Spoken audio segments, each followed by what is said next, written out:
तो अभी हम लोग मार्केट एनालिसिस करने वाले हैं, जो कि आप सबको बताया है कि हम लोग एक सीरीज़ स्टार्ट कर रहे हैं मार्केट एनालिसिस का, जो कि आपको बहुत हेल्प करेगी मार्केट में जो है कैसे हम ये चार्ट ट्रेड करता हूँ, कैसे जो है एनालिसिस करता हूँ और कैसे जो मैं ट्रेड करता हूँ। तो इससे आपको आइडिया लगेगा। और दूसरी चीज़ ये है कि आप अगले दिन मार्केट में क्या अप्रोच रख सकते हो, ये भी आपको जानने का पूरा यहाँ पे मिलेगा। तो सबसे पहले अगर आप देखोगे तो यहाँ पे मैंने 5 मिनट का टाइम फ्रेम लगा रखा है। मैं यहाँ पे डे टाइम फ्रेम पे जो है एनालिसिस नहीं करने वाला हूँ। क्यों नहीं करने वाला हूँ, इसके पीछे का रीज़न ये है कि वी आर इंट्राडे ट्रेडर और हमें डे कैंडल से कोई जो है ज़्यादा हमें मतलब नहीं होना चाहिए। हम ओवरऑल ट्रेंड को पकड़ने के लिए या फिर हम अपना ट्रेड को देखने के लिए सिर्फ और सिर्फ छोटा टाइम फ्रेम यूज़ करेंगे, क्योंकि हम लोगों को सिर्फ और सिर्फ इंट्राडे ट्रेडिंग करनी है। तो मैं 5 मिनट का टाइम फ्रेम लगाया हूँ यहाँ पे, ताकि आपको एनालिसिस आसानी से हो पाए। तो यहाँ पे देखो, इंट्राडे ट्रेडिंग कर रहे हो ना, तो मैटर नहीं करता है कि आप 5 मिनट लगा रहे हो, 3 मिनट लगा रहे हो या फिर 1 मिनट लगा रहे हो, ये कोई मैटर नहीं करता है। बस ये 3 टाइम फ्रेम लगाना है या फिर 15 मिनट भी लगा सकते हो, इसमें कोई दिक्कत नहीं है। ठीक है, तो टाइम फ्रेम को लेकर के कोई जो है प्रॉब्लम यहाँ पे आपको नहीं होना चाहिए। बेसिकली गाइस, मैंने आप सबको ये बताया था कि ये लेवल जो मार्केट ने जो ब्रेकआउट दिया है, और इसके बारे में या फिर इस लेवल के बारे में हमने कल डिस्कस किया था कि बेसिकली ये जो लेवल है हमारे लिए बहुत ही इम्पोर्टेंट है, अभी भी इम्पोर्टेंट है। अगर ये इम्पोर्टेंट लेवल नहीं होता तो चार्ट पे इधर ब्लॉकेज आपको नहीं देखने को मिलता। ब्लॉकेज मैंने आपको बताया ना कि यहाँ पे बेसिकली क्या हो रही है। ब्लॉकेज को पहले हम डिस्कस कर लेते हैं, उसके बाद पूरा मार्केट का जो है साइकोलॉजी वगैरह सब हम लोग डिस्कस करेंगे। तो सबसे पहले अगर आप देखोगे तो मार्केट में क्या हो रहा है, यहीं से ब्लॉकेज बनना स्टार्ट हो गया। यहाँ पे ब्लॉकेज बना, यहाँ पे ब्लॉकेज बना, यहाँ ब्लॉकेज बना, यहाँ ब्लॉकेज बना, और यहाँ एक कंप्लीट ब्लॉकेज देखने को मिला, और यहाँ भी एक कंप्लीट ब्लॉकेज देखने को मिला। मतलब ब्लॉकेज वो चीज़ जो प्राइस के फ्लो को रोक रहा है, समझ रहे हो। जिसने ब्लॉकेज को समझ लिया ना, वो फ्लो को समझ जाएगा। अब फ्लो को समझ जाएगा तो वो मार्केट का मूड समझ रहा है, समझ रहे हो। तो यहाँ पे हम लोगों को एक ब्लॉकेज मिल रहा है बॉटम पे, जो हमें ये दिखाता है कि यहाँ से मार्केट में जो सेलर्स का जो प्राइजेशन है ना, उनको रोका जा रहा है ना। तो ये ब्लॉकेज से हमें पता चल गया। दूसरी चीज़, हम लोग थोड़ा सा लिक्विडिटी को बात कर लेते हैं, उसके बाद हम लोग स्ट्रक्चर के बारे में बात करेंगे, है ना। और लास्ट में हम लोग साइकोलॉजी के बारे में बात करेंगे। तो मैं बेसिकली आप सबको बताया कि मैं जो एनालिसिस करूँगा वो टेक्निकल और साइकोलॉजी का एक जो है मिक्सचर होगा, बैलेंस करेंगे हम लोग, ताकि हमें बहुत मज़ा आए, इंटरेस्टिंग लगे ये सेशन हम लोग को, है ना। ये सीरीज भी हम लोगों को इंटरेस्टिंग लगे और कुछ नया चीज़ें सीखने को देखने को हमें मिले। तो सबसे पहले अगर देखा जाए तो मार्केट में जो गैप अप हमें देखने को मिली थी, वो गैप अप मार्केट ने एकदम देखोगे फील कर लिया है। लेकिन फील कैसे किया है ये इम्पोर्टेंट है। फील किया है भाई, स्टॉप लॉस को जनरेट किया है, देन वो हंट किया है। फर्स्ट एसएल को जनरेट किया एंड देन हंट किया है। यहाँ पे आप देखो, जिस तरह से ये मार्केट ने एकदम शार्पली फॉल दिया यहाँ पे, तो उसके बाद तुरंत से रिवर्सल लिया। आप देखो, आप लोगों को क्या बताया था, बताओ। आप लोगों को बताया था कि जब भी इस तरह के क्रिटिकल चीज़ें आ रही हैं और कोई बॉटम पे बाई करेगा तो वो इंस्टीट्यूशनल होगा। आप देखो, 1 मिनट का टाइम फ्रेम लगा रहा हूँ, आप यहाँ पे भी ट्रेड पकड़ सकते थे। देखो, एक ट्रेडर कहीं भी ट्रेड पकड़ सकता है। जो मैंने तुम्हें बताया था क्रिटिकल चीज़ें, कल यहाँ पे बताया था, याद है। यहाँ पे तुम्हें बताया था, इधर तुम्हें बताया था ना, सेम चीज़ें कि भाई देखो, क्रिटिकल चीज़ें आ रही हैं, तो इतना क्रिटिकल है, इतना अच्छा फॉल आ रहा है, तो यहाँ पे अगर कोई बाई करेगा तो इंस्टीट्यूशनल होगा, इसके ऊपर जो जाएगा वो रिटेल होगा। जहाँ तक रिटेल जाएगा उनका ऐसे हंट होगा ना। देखो, वहाँ पे हंट हुआ है, इधर इंस्टीट्यूशनल है, तो देखो मार्केट कहाँ आया, डायरेक्टली ड्रॉप कहाँ दिया, नहीं, ऊपर की तरफ ये मूव करने लगा, राइट। ये हुआ ना। अब सेम चीज़ें देखो आज भी हुआ है यार। मार्केट कहाँ चीज़ें ये करती है, मार्केट बदलती नहीं है, मार्केट वैसे ही करती है। बस हमें थोड़ा सा अपना जो चीज़ें सीख गए ना, उसको इम्प्लीमेंट करने की ज़रूरत है। आपको क्या दिखा, क्रिटिकल, भाई क्रिटिकल सिचुएशन समझो, बस सिचुएशन समझो, साइकोलॉजी वाली बात है। जो है सिचुएशंस को समझने की कोशिश करो, है ना। सिचुएशन क्या है, क्रिटिकल है। अब देखो, यहाँ पे बाई करेगा कौन करेगा, इंस्टीट्यूशनल ही करेगा, रिटेल नहीं करेगा। तो यहाँ पे देखोगे तो मार्केट में यहाँ एक बार के लिए मान लेते हैं कि यहाँ एक ग्रीन कैंडल बनाया। ग्रीन कैंडल बनाने के बाद यहाँ पे मार्केट 2-3 मिनट रुकी ना, तो कुछ लोग यहाँ पे कंफ्यूज थे कि ऑफ साइड की तरफ जाएगी या डाउन साइड की तरफ जाएगी। लेकिन अधिकतर लोगों को डाउन साइड की तरफ का प्लान था।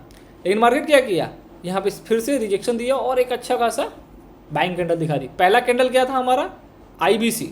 बेसिकली मैंने कल आप लोगों को बताया था ये IBC कैंडल है, IBC इंस्टीट्यूशनल बाइंग कैंडल। उसके बाद इंस्टीट्यूशनल बाइंग कैंडल बनने के बाद क्या आया, तो मैं इंस्टीट्यूशनल बाइंग मूव आया, IBM। भाई तुम्हें बॉटम कौन कहता है बॉटम नहीं पकड़ सकते हो, आप प्रैक्टिस करके देखो, बॉटम नहीं पकड़े तो मुझे बताना, है ना। तो आपने ये देख लिया है ना कि यहाँ पे इंस्टीट्यूशनल्स हैं, यहाँ पे इस लेवल पे इंस्टीट्यूशनल्स है। मैं लेवल्स को मार्क कर देता हूँ, एक मिनट रुक जाओ।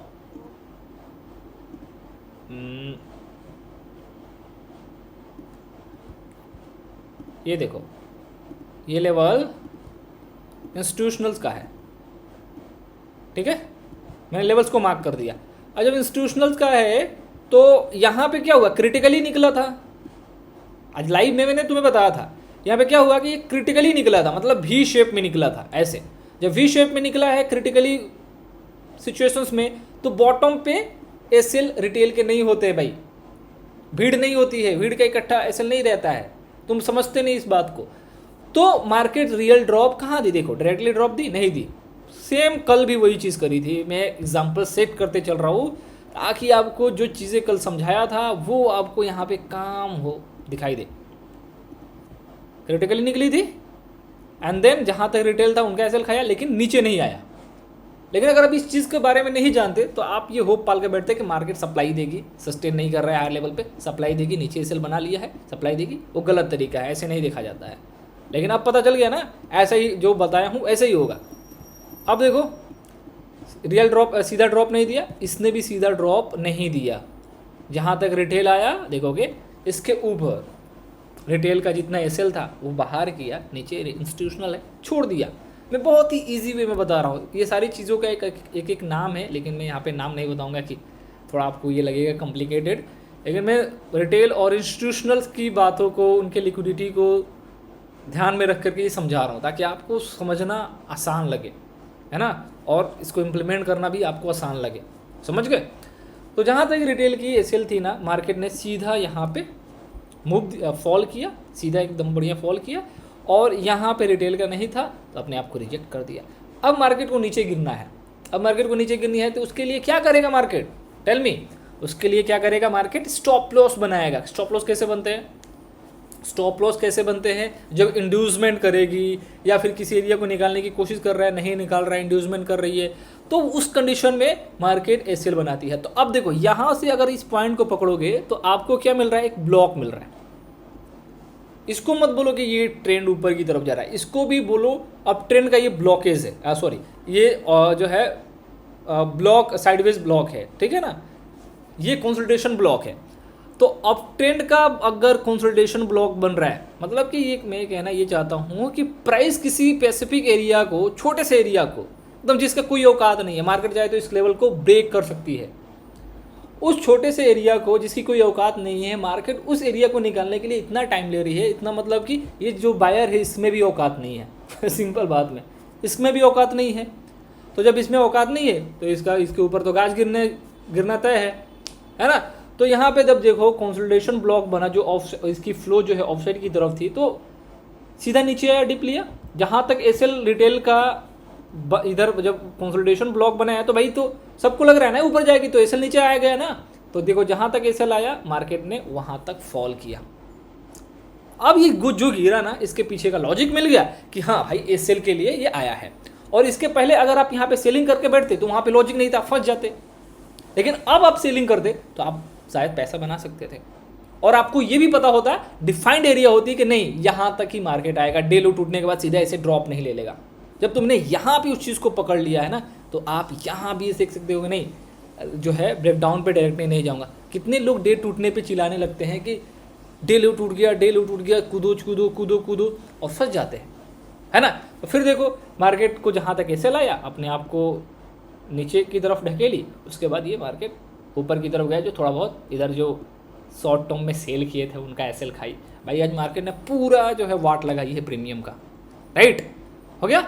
अब मार्केट ने अपना डिप पूरा ले लिया। उसके बाद देखो जब इस एरिया को निकाली है तो ये भी ऊपर की तरफ गया है, तो इसमें सारे लोगों को पार्टिसिपेंट था, यहाँ पे टाइम स्पेंड किया, इतने पार्टिसिपेंट था, और मार्केट एक बार इस एरिया को टैप किया, ये 2 बार टैप किया, ये तीसरी बार टैप किया। तो इस एरिया को अगर मैं मिलाता हूँ तो मेरे को क्या मिलेगा, मेरे को मिलेगा एक यहाँ तक का डिफाइंड एरिया जो कि सपोर्ट होगा। तो जब भी इस एरिया तक यहाँ तक अगर सपोर्ट बन रहा है तो नीचे भी स्टॉप लॉस बन जाएंगे।